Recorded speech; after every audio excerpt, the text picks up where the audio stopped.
Dadi. Yeah. Mbona kaa kuna mtu anatukimbilia? Hawa ni machokoraa tu hawa. Unasikia binti yangu? Hawa ni machokoraa tu. Achana naye. Kijana wewe. Dadi, ina vitu vyote vyangu nipotea. Wewe siku ile unasema umepoteza, ataelekea wewe kutoka umempola. Umempola mwanangu wewe.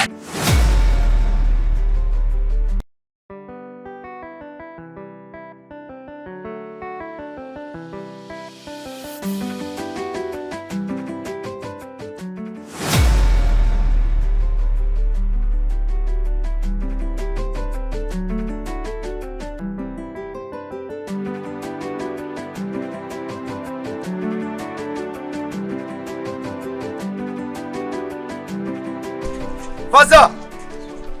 Faza! Faza! Faza! Faza! Dadi. Yeah. Mbona kaa kuna mtu anatukimbilia? Hawa ni machokoraa tu hawa. Unasikia binti yangu? Hawa ni machokoraa tu. Achana naye. Mara nyingi wanakuwa ni vibaka pia hawa. Lakini si ungemsikiliza. Unamsikiliza wao? Hao omba hawa. Mwisho wa siku unasimamisha gari wanakuja kukuibia vitu mwanangu. Don't do that. Kaa mbali na watu kama hawa. Umenifahamu? Okay, Dadi, nimekuelewa. Sipendi kuwa karibu na watu kama hawa. Umenielewa binti yangu? Nimekuelewa. Faza! Faza!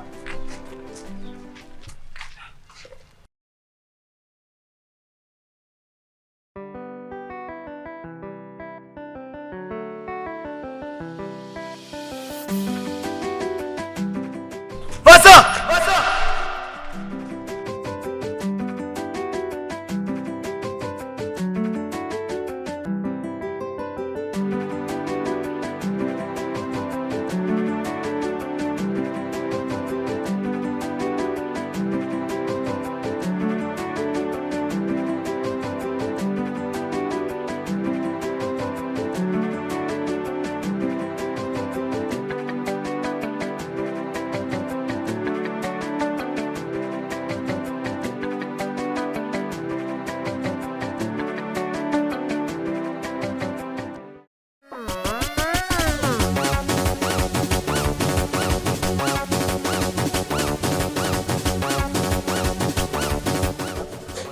Kaka, fiche kaka. Utaniua, nifiche. Napenda tukafanye kazi. Mimi mwenye mtu wa kazi. Sina hela niache kazi. Sasa nikaacha kazi.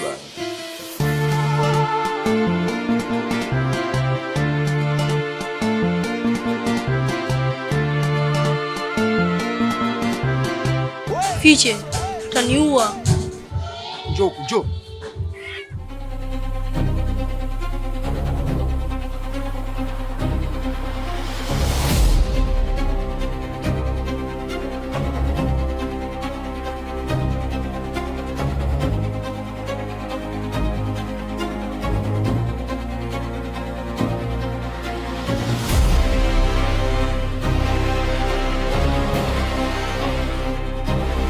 Blaza. Jamaa dogo moja kapita kuku mausi. Mimi sijamuona bro. Sema fresh.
Shusha mizigo.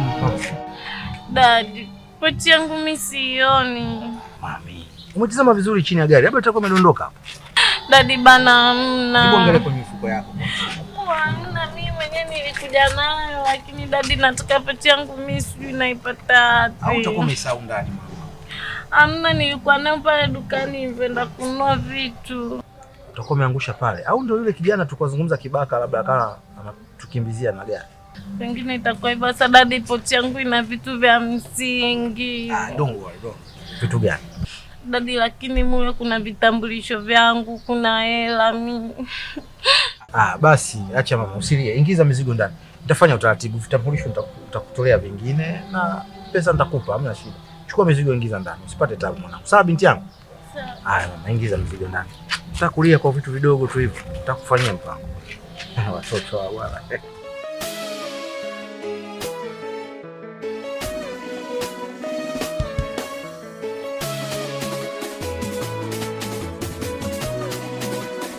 Hivi unajua kwamba ulibakisha kidogo tu ufe? Yaani ulibakisha yani kiduchu sana mdogo wangu upotee. Alafu ungekufa kwa mambo ya kijinga. Kwanza wewe kuku wa kwako au wa nani? Kuku ni wa kwangu huyu brother. Dogo nakuuliza tena, wewe kuku wa kwako wa nani? Kuku wa kwangu huyu brother. Sasa kama ni kuku wako, mbona watu walikuwa wanakukimbiza? Wameshika mawe, wengine wameshika mapanga mdogo wangu. Wanataka wakuue wewe. Nishakwambia kuku ni wa kwangu. Mdogo wangu, unanifanya mimi mtoto mwenzio. Wewe una kuku, unafuga kuku wewe? Fuga ndio. Wadogo, acha ujinga. Sawa eh? Kwanza wewe unaishi wapi wewe? Mimi naishi hapo mbele mbele. Dogo, nimekuambia unaishi wapi? Mimi usiniambie hapo mbele mbele, unaniambiaje hapo mbele mbele? Unaishi wapi? Hapo mbele mbele nishakwambia brother, naishi hapo mbele mbele. Wewe nitakubomoa. Niambie unaishi wapi? Usiniambie hapo mbele mbele. Mbele mbele ndo nini? Sema brother, mimi naishi sehemu fulani. Unaambiaje unaishi hapo mbele mbele? Brother, acha tu ngombe ukweli. Mimi sina pa kuishi. Wazazi wangu wote wamefariki. Sina baba, sina mama. Mimi nilikuwa naishi tu kwa watoto yatima. Nimetoroka maisha yenyewe kule hata sielewi. Ndio sasa hivi naiba kuku. Kwa hiyo hapo ndo umekubali kwamba unaiba, si ndio? Wewe kumbe kuku umeiba wewe. Sasa nisikilize kwa umakini, sawa eh? Kuanzia leo. Kuanzia lini? Leo. Kuanzia lini? Leo. Mimi nitakuwa brother yako. Sawa eh? Ndio. Mimi nitakuwa nani? Brother wangu. Mimi nitakuwa nani? Kaka yangu. Yaani hamna kupindisha, hamna kukataa. Unajua mimi mdogo wangu mwenyewe nilikuwa mwizi kama wewe. Si unanielewa? Yaani mimi nilikuwa mwizi mchafu yani. Mimi nilikuwa naiba vitu vingi kinoma mdogo wangu. Sio kuku tu. Mimi nilikuwa naiba maflati, nilikuwa naiba mpaka pikipiki za watu mdogo wangu. Lakini baadaye nikaja kuona ni ushamba, ni ujinga, niachane nayo. Usinione mimi nabeba matakataka sasa hivi. Nimekuwa kama mbeba taka mdogo wangu. Sio kwamba napenda. Sio kwamba nafurahia mimi kudhalilika. Sema nimeona poa. Nikipata 200, 500 mimi maisha yangu fresh naishi. Sasa hivi tamana vitu vya watu sitaki. Sasa hiyo tabia ulokuwa na wewe mimi siitaki. Nataka mdogo wangu ubadilike. Wewe si unataka kufanya maisha? Sasa utakuwa na mimi. Yaani mimi nitakapoenda mimi, wewe utakuwepo nyuma yangu. Si unanielewa? Utakuwepo nyuma. Sasa tuondoke. Na huyu kuku leo tunaenda kumla mchuzi. Ila ndo wa mwanzo na wa mwisho. Ndo wa mwanzo na nini? Mwisho. Wa mwanzo na nini? Mwisho. Sasa wewe wako uibe tena mdogo wangu. Nitakupa mabao. Nitakuvesha. Tuondoke.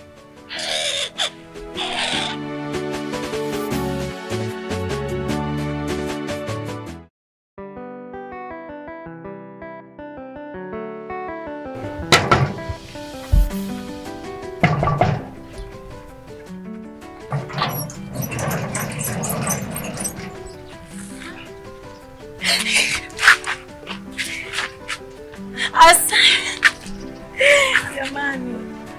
Asante.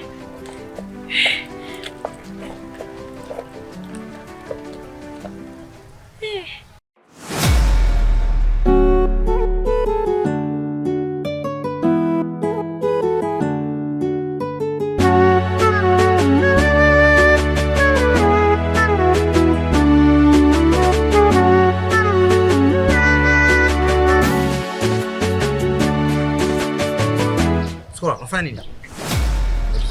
Unafanya nini? Ameniletea pochi yangu na vitu vyote viko sawa. Wewe hapa. Unafuata nini hapa? Hamna faza. Nimemletea pochi yake kwa sababu kuna siku moja mlikuwa ulimletea au ulimwambia? Hamna, siiba pochi mzee. Wewe kijana wewe. Faza, mimi siiba pochi. Afu kijana wewe. Dadi, ina vitu vyote vyangu ni pochi yangu. Wewe siku ile unasema umepoteza ataelekea wewe ndio kutoka umempola. Umempola mwanangu wewe? Hamna faza. Dadi, hamna.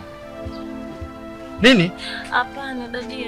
Wewe siku umesema umepoteza pochi utakuwa kakupola wewe. Hamna faza. Ilianguka. Nimeiokota. Una uhakika? Toka. Alafu siku nyingine. Tena. Wow. Nyie msikanyage tena hapa kwenye nyumba hii. Mmenielewa ni vijana? Msikanyage tena kwenye nyumba yangu hapa. Mara nyingine kija nakata vichwa vyenu hivyo. Wewe ingia ndani. Bosi, mimi nilikuelekeza usimpelekee ile pochi. Ona sasa uliloletea. Si bora tungechukua tungeenda kununua nguo. Sasa nguo gani zinazovaa? Angalia migome chanike nafikiri mtoto mdogo bwana. Mimi mzee wake namfahamu ule. Kuna vitu vya kupeleka, kuna vitu vya kupeleka. Kwanza kwanza leo mwanangu nikataa.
Poa, inakuaje bro? Fresh vipi kaka? Fresh eh? Ulikuwa na mgeni wako hapa. Sisa, si ndio huyo hapa? Asante. Basi poa. We kaka. Naomba niombe samani kwa kitu kilichotokea nyumbani. Maana sikutegemea kama babangu angekupokea vile. Ila pia nashukuru kwa kuniletea mkoba wangu. Na nimekuletea hii kama asante kwa ulichokifanya kwangu.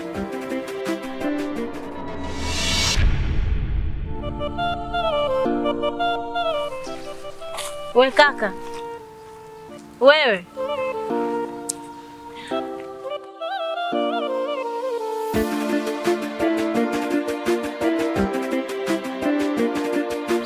We kaka. Nisamehe, mimi sijapenda kilichotokea nyumbani. Pokea basi zawadi yangu. We kaka. Wewe. We kaka. Basi hata ungenisikiliza hata kidogo. Pokea basi hata hii zawadi. We kaka. Nisikilize basi mwenzako. Pokea nachokupa.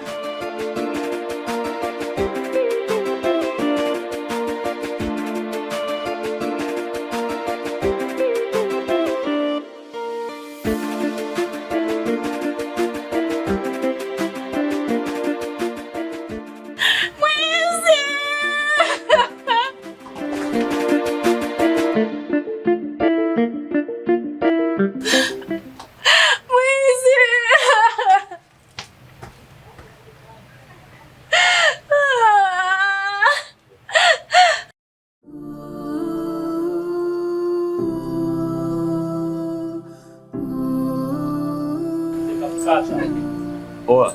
Kuwa makini mwanangu, huu mtaa sio watoto ombeni mtapewa. Shika. Lakini si ungechukua tu, ni wa kwako. Poa, chukua zawadi yako mkali. Shika basi. Thank you.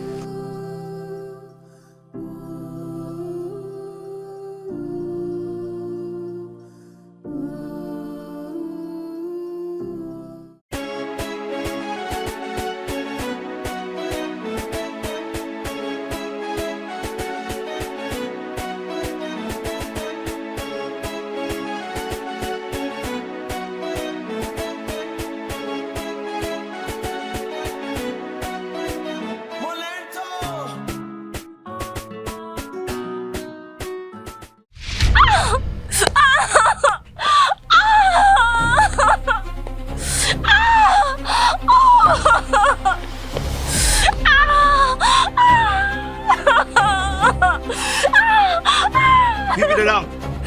Saidia, mguu unaniuma. Kwani ulikuwa unaelekea wapi? Kwenda huko.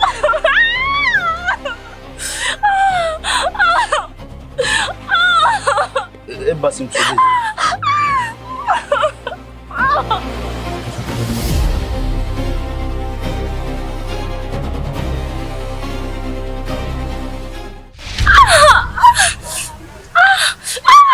Jikaze basi ndugu yangu Taratibu. Basi. Acha tu, utakaa sawa. Njoo kae. Sasa ina maana tayari ushakaa fresh. Mimi niko sawa. Njoo kae. Kaa hapa.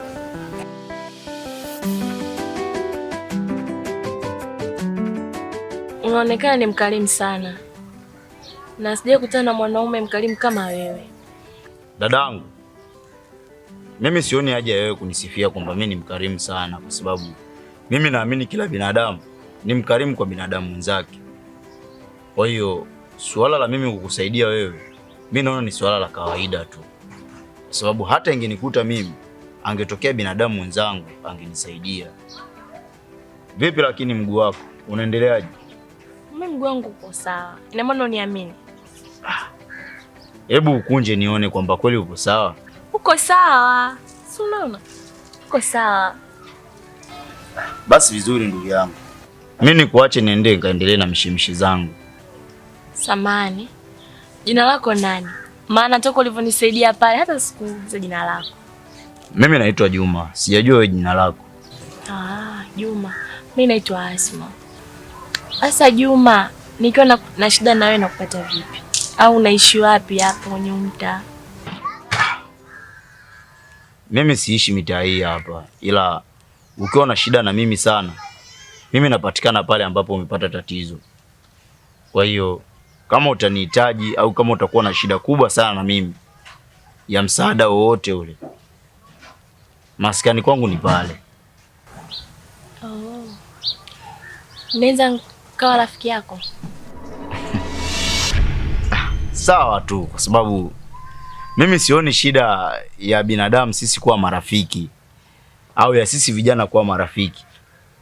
Yaani vijana kuwa marafiki ni ishara mojawapo ambayo ni nzuri sana katika umoja wa taifa letu.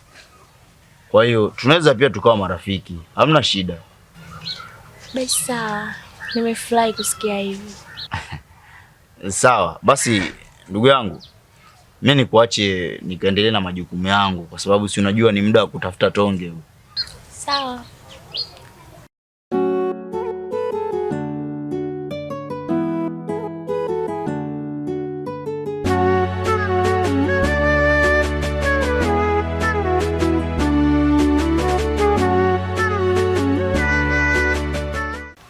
Nimefanikiwa. Kweli? Kweli nimefanikiwa. Jamani shoga yangu. Yaani hata sijategemea. Mimi mwenzio yule kaka kila nikijaribu kumfuatilia hataki ananikwepa. Ila uwezi amini kwa jinsi alivyo. Nimetokea tu kumpenda. Lakini toka amekuja nyumbani kuniletea mkoba wangu, baba alimwakia, ikafikia tu hataki hata kunisikiliza. Ila kama umefanikiwa, na imani nitampata. Nampenda sana. Jamani, mbona yule kijana ni mpole sana, na jinsi nilivyompole mtani wangu, angekuwa mwingine hata singenijali, lakini yeye kanijali. Yaani mpaka nilikuwa nasikia la jamani. Mimi mwenzio hataki hata kuniona, kulingana na hilo tukio ambalo alifanywa na babangu. But nampenda sana. Yaani sijui hata nielezeaje, ila kama umefanikiwa kuwa karibu naye, nafurahi. Alikwambia anaitwa nani? Nilimuuliza jina lake, anasema anaitwa Juma. Wow. Lakini kumbuka kwamba hii ni mission kati yangu mimi na wewe. Usije ukajikuta unampenda bure. Tusije tukakosana rafiki yangu. Jamani, sio vitu vyangu vile. Acha mimi niwe nyumbani. Mwanzo nimetoka muda mrefu. Hapo mimi naenda ndani, baba si unajua alivyomkali. Kwa hiyo.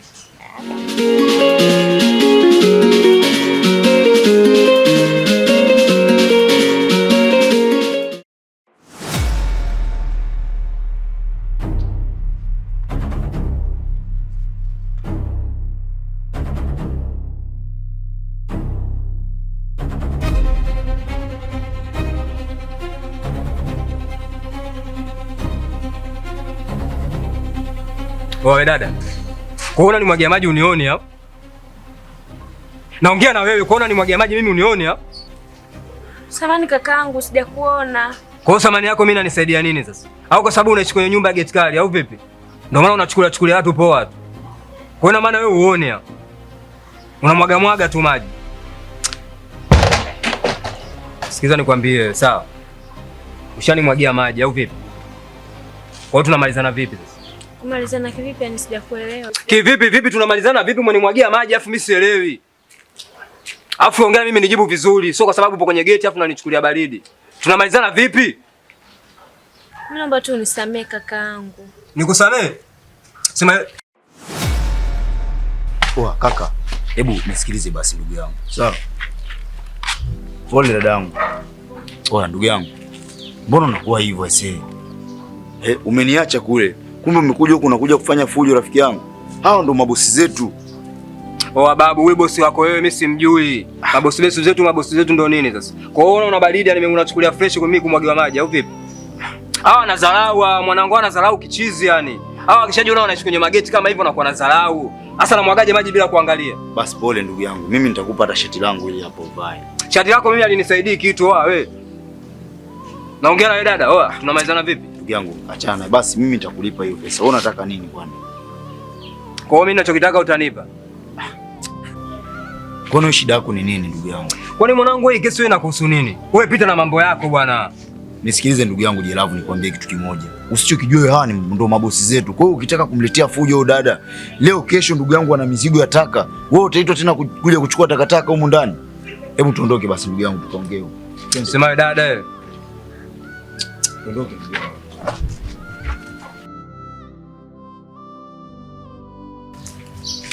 Sasa nataka moyo mzee wangu, lakini kwa sababu umenitia moyo, basi ngoja nijaribu kuangalia na mgeni nitafanya, kwa sababu nilikuwa nahisi kabisa nachoka. Yaani ipo hivi kijana, biashara yoyote kuna siku unapata faida, kuna siku unapata hasara. Unachotakiwa ni kuvumilia tu. Toka mimi na mzee wako tulipata hasara nusu, tutaka tujinyonge. Tulikuwa tuna madeni benki tunadaiwa. Lakini nikampa moyo, nikamwambia ndugu yangu, vuta subira, haya ndio mambo yanatakiwa, biashara zilivyo hivi. Tukapambana tukalipa deni. Kwa hiyo hata wewe utulize, ukifanya mchezo utaanguka. Sasa kuja kuanguka tena kuja kunyanyuka, mzee wangu, shida. Uzuri mimi mzee wangu nimekusikia na nimekuelewa. Na katika kitu ambacho najivunia, unanipa uzoefu kila siku, kwa sababu pasingekuwa wewe sijui kampuni mingi mpaka sasa hivi ngozi ziko wapi. Lazima nifanye hivyo, ni wajibu huo. Biashara yoyote inataka uvumilivu na kujituma. Vinginevyo ukiwaachia watu, wewe umelala tu nyumbani. Kwa sababu naye wewe mfanyakazi wako ana ndoto za kuwa naye amiliki kampuni kama ulivyo wewe. Kwa hiyo atakutafuna kidogo kidogo. Mwisho wa siku unakuta umeanguka kabisa. Na ukianguka mwanangu, wa kukunyanyua hamna tena. Kwa hiyo zingatia kazi kwa nguvu zako zote. Basi mzee wangu mimi niseme asante sana, kwa sababu hata hivyo ngoja nikuache sasa nikupumzike sasa. Nashukuru sana. Sasa. Mwanangu, binti yangu. Baba. Naam mama. Haya, wapi saa hizi tena? Mimi nimetoka zangu saluni, nimekuta kuna foleni. Kwa hiyo nimeamua tu nirudi nyumbani dadi. Pole mama. Mzee. Naam. Huyu ni Skola anayemjua mimi au? Ndio huyo Skola. Skola, unamkumbuka kaka? Hapana dadi, mimi simkumbuki. Mlikuwa mnacheza hapa na nyinyi na walikuwa nakuja na marehemu mzee wake, nikwambia yule rafiki yangu. Babako amefariki kipindi kile. Umesahau? Sisahau mambo. Si ndio Kani huyu? Alimpa jina hilo la Mr. Kani, akampa jina babake. Kasema lazima nimpe jina lako. Huyu anaitwa Kani. Kachukua jina la babako Mr. Kani, na yeye ndo kaitwa Kani. Baba yake ndio alimpa jina langu. Sawa dadi. Sawa. Dadi mimi niko ndani. Sawa mama. Asa mzee sasa hivi kwa sababu yupo kupigia story.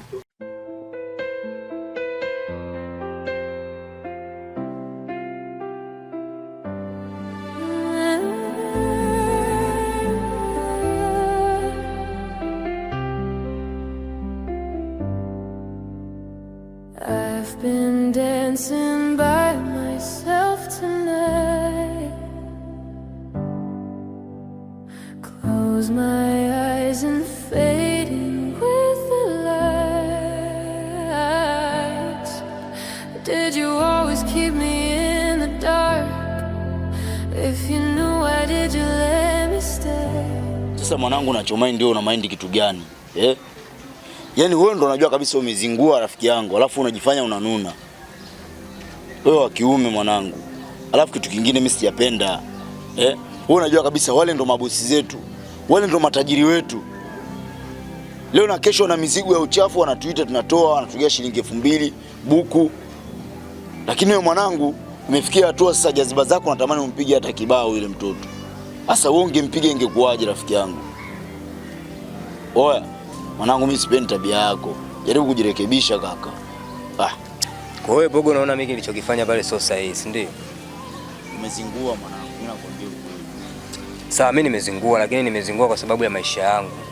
Wewe unafikiri mimi nafurahia maisha ambayo tunaoishi? Mimi maisha mimi nachukia mwanangu, tena nachukia sana. Yaani mimi sipendi kuishi maisha kama haya. Kwa hiyo kuna muda tu kama leo unakuwa unazidi kutufelisha, unazidi kuturudisha nyuma. Mzee, kama uyapende ya maisha, basi jaribu kuwa mstaarabu mzee. Kwa sababu usitegemee hiyo kazi ya kubeba taka tu. Kuna kazi nyingine zaidi ya hizo mzee. Sikia sasa ndugu yangu. Mimi nilikuwa na shida ya shilingi 1000 hapa kwa sababu mimi najua leo umefanikiwa, umefanya kazi kidogo. Kama unavyoona ndugu yangu, mimi leo sijabeba mzigo hata mmoja kaka. Sijafanikiwa kupata hata mmoja yani. Kwa hiyo ungenisaidia shilingi 1000 niende nikale ugali pale kwa Mama Kimbo. Sasa mimi nimeshinda nini? Mimi sina hela babu. Yaani mimi sina hela kabisa. Yaani kwanza kuna siku ambayo umeniboa ni kama leo pale. Yaani mimi na force pale kutengeneza mazingira ya hela. Piga huo pale mimi ningeondoka hata na 5000 au 10000. Kwa sababu wale watoto wakishua afu wanadharau. Lakini wewe ukajifanya kama unakuja kuingilia kesi ambayo hata ikuhusu. Na unajua kabisa ni life ambayo tuna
kitu kinaniangalia mimi.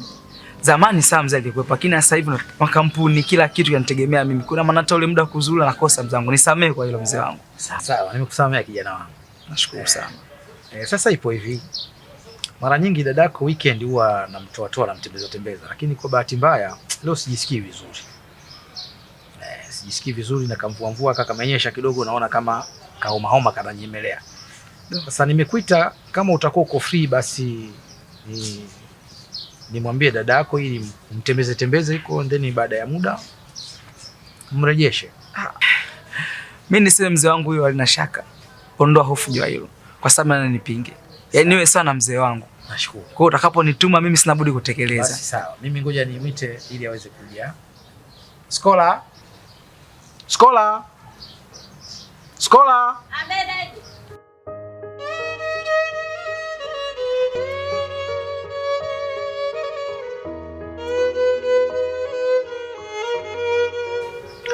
Binti yangu. Sasa nilikuahidi kuwa nitakupeleka beach na kukutembeza kidogo, lakini leo sijisikii vizuri. Hivyo nimeona nimpigie simu kaka yako, na kwa bahati nzuri kajileta mwenye kanasa kwenye mtego hapa. Alipotea hapa kinyumba naona kituo cha polisi. Wakati mzee wake yuko wapi walikuwa kanyagi hapa ipiti siku 2-3 wanakuja, lakini sasa hivi kabaki mwenyewe. Anasema majukumu yamemzonga. Kwa hiyo sio tatizo. Kwa hiyo kiufupi mimi najisikia vibaya. Nitapumzika, utachukuana na kaka yako, Utaenda kutembea unakotaka, utamwambia kupeleke huko, leo iko free. Then mtakapomaliza utarudi.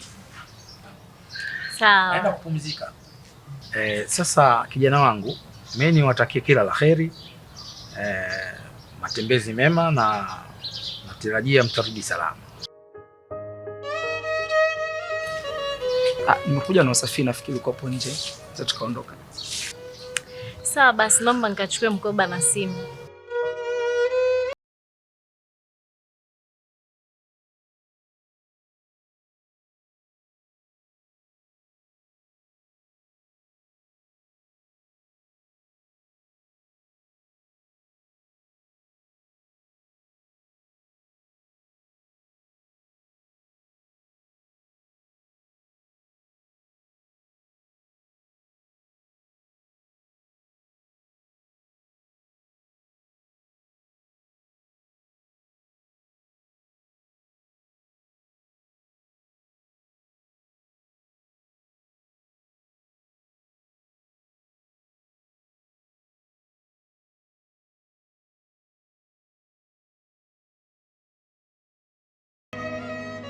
Skola, unajua mzee wako ni mkarimu sana, kiasi cha kwamba nisikutegemea kama leo ungekubali mimi kutoka na wewe.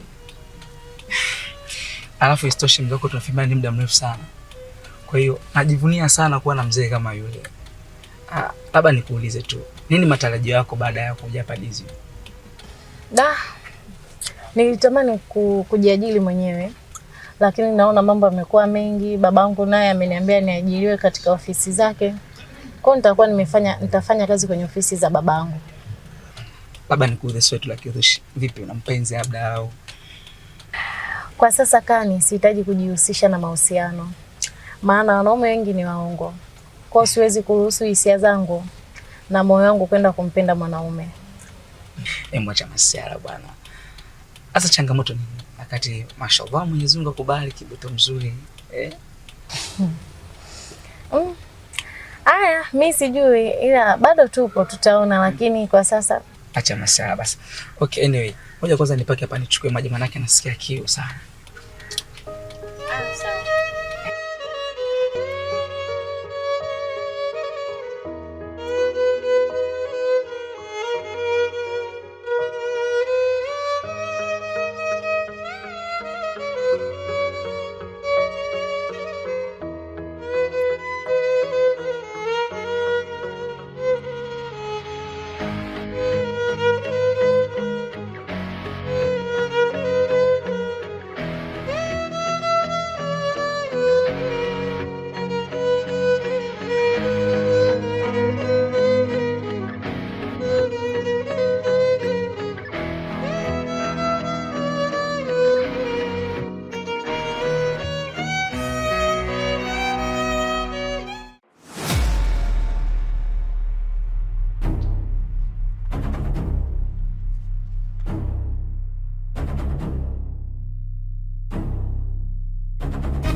Nagombana na wazazi wangu kwa ajili yako.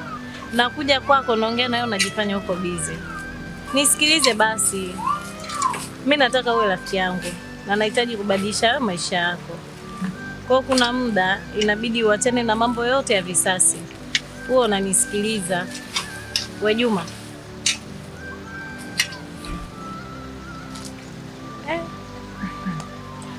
Mbona unakunywa maji machafu?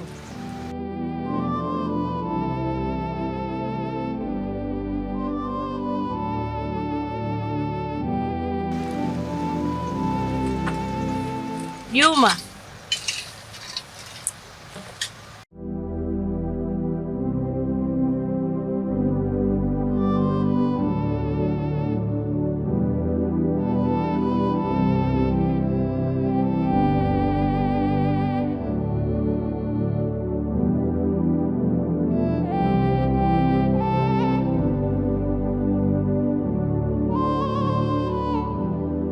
Dadangu, kwani wewe kitu ambacho nakihitaji kwenye maisha yangu ni kitu gani?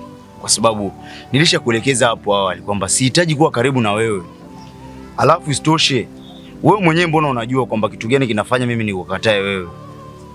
Kwa sababu baba yako siku zile angekuwa ni mtu ambaye ni mwema, au kama nyewe mngekuwa ni watu ambao mna huruma, basi siku zile nilipoleta ile pochi asingechukua hatua ya kunipiga mimi, tena ananizalilisha mbele ya mdogo wangu. Hivi nyinyi ni watu wa aina gani rafiki yangu? Kwa nini nyinyi matajiri mnatuona sisi maskini kama watu ambao ni wapumbavu? Kwa nini nyinyi matajiri mnatuona sisi maskini ni kama vile watu ambao yani hatuna thamani katika hii dunia? Dadangu, nikwambie kitu. Mimi naomba tu ukae mbali na mimi kwa sababu sitopenda uendelee kubaki hapa. Unazidi kuhatarisha maisha yangu. Baba yako alishaniahidi kwamba akiniona tena na kusogelea atanipiga risasi. Kwa hiyo wewe nia yako ni unione mimi nimeshapigwa risasi na nateseka. Kwa hiyo wewe nia yako ni unione mimi nimeshafariki, si ndio hivyo? Juma, usijali kuhusu pesa za babangu. Pesa na utu ni vitu viwili tofauti. Mimi natamani uwe rafiki yangu. Na natamani uachane na hayo maisha ambayo nayaishi. Kama ulivyonisaidia, na mimi nimeamua kukusaidia. Ndio maana naachana na mambo yangu yote na kuja kukufuata wewe. Sio kwamba sina kazi za kufanya. Kubali, acha mambo yaishe. Mimi nahitaji kukusaidia. Hivi unadhani kunywa maji kushinda majalalani ni vitu sahihi kwako? Haya ndio maisha ambayo nimeachagua mimi na ndio maisha ambayo naona ninapata kipato ni halali kwangu. Nimeona kufanya kazi haramu, kuiba sio sahihi katika maisha yangu. Lakini pia huo urafiki unaozungumzia wewe, mimi nilishatengeneza urafiki na wewe tangia hapo awali. Na ndio maana nikaamua tu nirudishe ile pochi kwa njia salama na sio njia ya udhulumishi. Kwa hiyo basi, kwa sababu wewe mwenyewe pia nimekuona mara kibao unakuja unataka kuweka sawa na mimi nilishakusamea tangia hapo awali. Ila ninachokiogopa kwako ni kwamba naogopa siku moja baba yako akaja akaniona nipo karibu tena na wewe, na wakati hapo mwanzo alishaniambia nikae mbali na wewe. Juma, nimeahidi kukulinda. Nitakulinda kwa kila jambo na hakuna mtu yoyote atayeweza kukufanya kitu chochote. Mimi nipo kwa ajili yako. Basi usinishike mikono kwa sababu mikono yangu mimi ni michafu. Skola.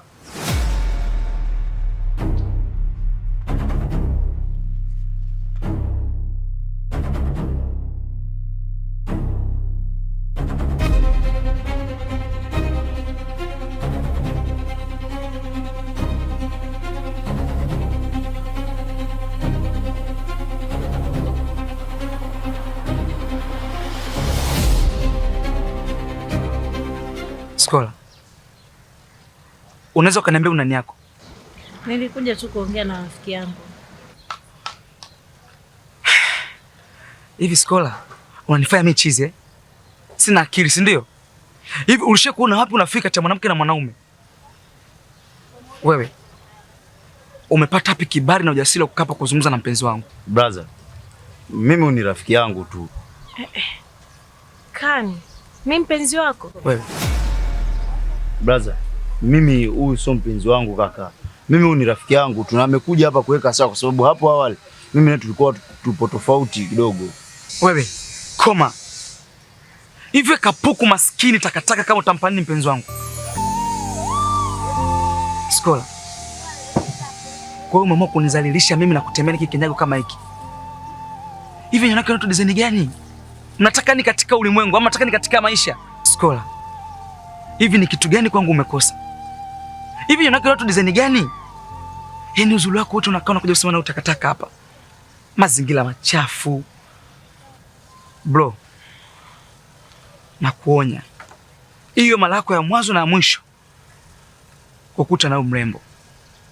Endapo nikija kukutana naye tena, mtakacho kufanya. Hani.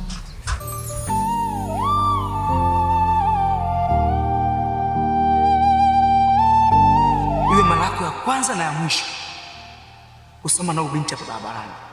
Endapo nikikukuta tena, mtakacho kufanya.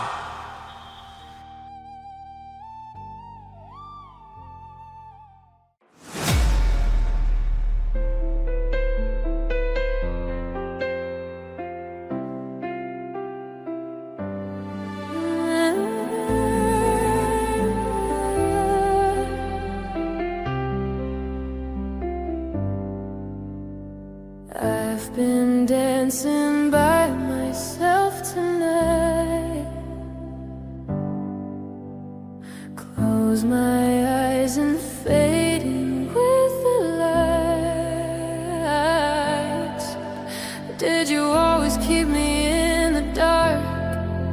If you knew, why did you let me stay? You should never let you break my heart. And now that's all.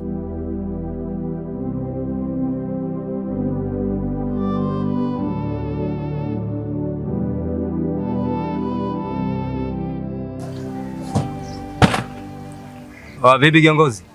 Fresh kama kawaida? Kama kawa ndugu yangu. Fresh. Nachukua taka hizi kaka uniungie. Nikuungia shilingi ngapi mwanangu? Mimi yoyote tu mwanangu, hata buku fresh, haina shida. Buku tu. Fresh chukua. Sawa kaka, shukrani.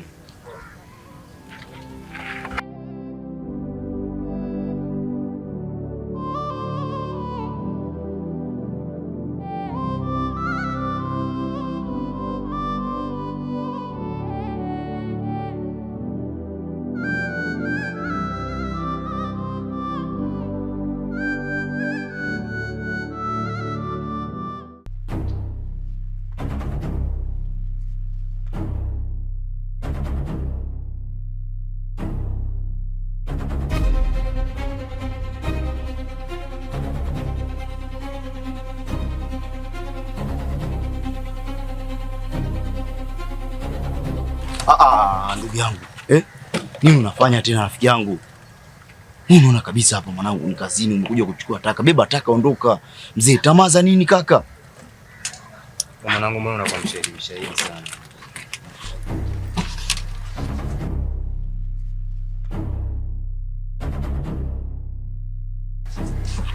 Sikia mwanangu, tuondoke mzee. Vipi tena hapo? Hamna kaka, fresh. Hamna noma mzee. Fresh. Sikia, tuondoke mzee. Achana tamaa mzee. Mbona uko hivyo mwanangu? Nikwambie kitu kaka. Hii tabia ukiendelea na mwanangu, au tufika mbali. Kwa sababu hii ni mara ya pili na kuona unaleta tamaa rafiki yangu. Juzi kwa ile binti pale mwanangu. Leo tena kwenye vitu vya watu kaka. Acha hizo kaka. Mchukue lako tuondoke. Mwanangu mbona unakuwa mshahidi sana? Unaona jikuta Yesu au?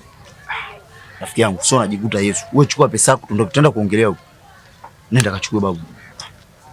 Fresh hapa kama mkubwa anshamaliza. Zingatie basi mazingira.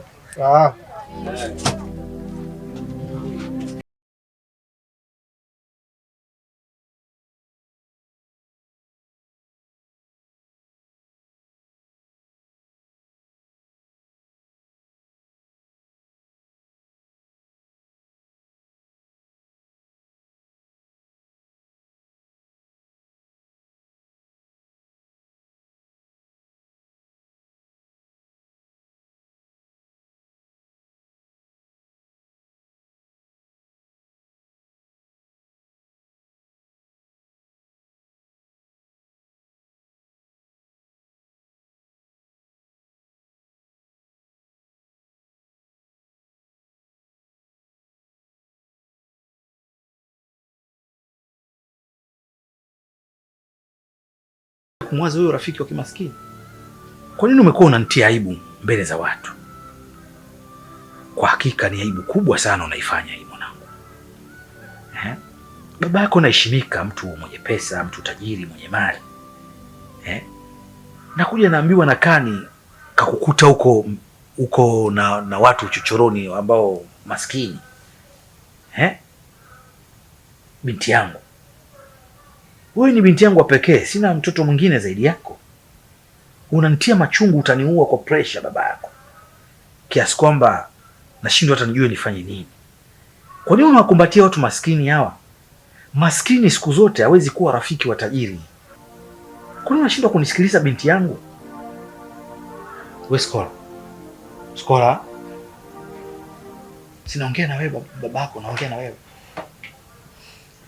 Lakini baba, kama kweli wewe unajali furaha yangu, ungeruhusu rafiki wangu na yule kijana. Na kama kweli ulitaka siku ya leo mimi mtoto wako nile, basi ungeniacha nifanye kitu ambacho mimi nataka. Baba, hakuna aliyezaliwa na mali. Maskini na tajiri wote ni sawa tu. Mungu anampa mtu yote kwa muda wake. Mimi sipendi ukikaa unaanza kumsema yule kijana maskini maskini maskini. Hii haina maana yote dadi. Yaani unanifanya mimi nakosa raha. Sipendi kwa sababu mimi pia sikuzaliwa na mali. Kwa sababu hata nikifa nitaziacha hizi mali. Babangu please. Na kuomba niache niwe na urafiki na yule kijana. Na kama hutaruhusu ile, nitakachokiamua ndo hicho hicho. Sitakula, sitakunywa, yaani sitafanya kitu cha aina yoyote mpaka siku ambayo utakubali urafiki wangu na yule kijana. Na kuhusu Kani atabaki kuwa Kani tu. Kani ni unajuana naye wewe na baba yake, lakini mimi simfahamu. Umeniletea sawa, nimekubali kuwa na urafiki naye. Niruhusu pia na mimi nichague rafiki ambaye namhitaji kwenye maisha yangu. Usipolikubali hilo, sawa mimi kuhusu kufanya hayo mambo. Skola, sikiliza. Kila mzazi, hakuna mzazi wa aina yoyote anaweza kumtakia binti yake mabaya au mwanae wa kumzaa akamtakia mambo mabaya. Mama yako toka amekuzaa alikuacha mdogo sana. Nimekulea tokea mdogo kwa shida na raha. Na ndio maana baba yako unaniona mpaka leo hii. Sikuwaza hata siku moja kuoa. Kwa sababu gani mwanangu? Nafikiria ili wewe mama asije kukutesa. Mpaka umekuwa kiasi hicho. Sikutaka kumleta nyumba hii mama wa kambo. Angeweza kukutesa sana binti yangu. Sikutaka. Na ndio maana nimekaa na wewe tokea mdogo mpaka umefikia umri huo wa kujitambua. Hakika haya ninayoyafanya au ninayosema au ninayekwambia uyatii ni kwa ajili ya usalama wako binti yangu. Kama nilivyokuambia, watu maskini hawana urafiki wa kweli. Na watu maskini kinachowavutia kwako wewe, kwa sababu wajua ni mtoto wa tajiri, wanaweza kukuteka, mwisho wa siku wakanipigia mimi simu wanataka mali au vinginevyo watakudhuru. Na ndio maana unanikuta mimi nataka uwe mbali nao. Kwani urafiki wa aina gani? Kwa sababu hata huyu Kani upande wake, wazee wake mimi nawafahamu. Namfahamu marehemu baba yake, namfahamu mama yake, na hata wewe pia tokea mkoa dogo ni mtu ambaye nilomchagua mimi kuwa wewe kama unataka urafiki, kuwa urafiki na Kani. Lakini sio hawa watu ambao wa mitaani maskini hawa.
Mambo?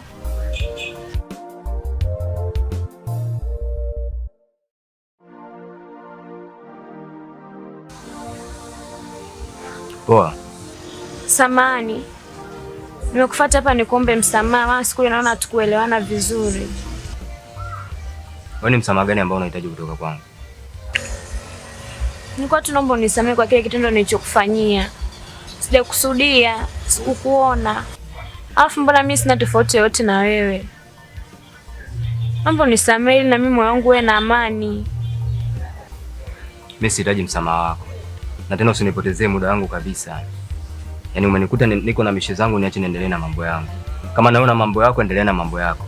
Sijui umeelewa? Mimi sihitaji msamaha wako kwa sababu ulishindwa pale tumalizane siku ile. Ukutaka kuongea kitu chochote, umekaa kimya kama bubu. Leo unaniona hapo unaanza kunisumbua, sijui unataka msamaha gani. Mimi sihitaji msamaha wako.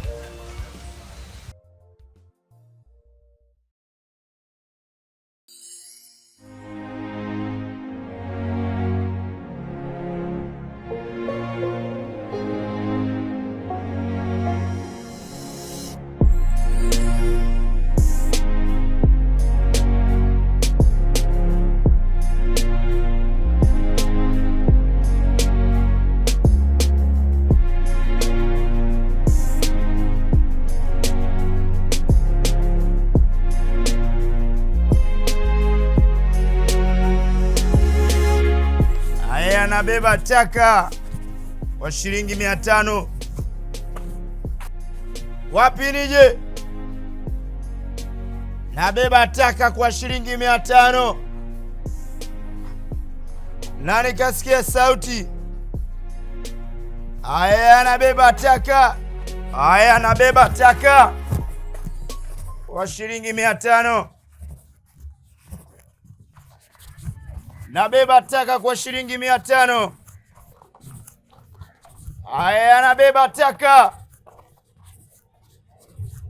Nabeba taka kwa shilingi 500. Aya, nabeba taka.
kuwa karibu na mwanangu. Hii nimekupa tu dozi ndogo, ukirudia kwa mara nyingine na kupeleka kuzimu moja kwa moja. Mbavu. Twende Skola. Skola, twende.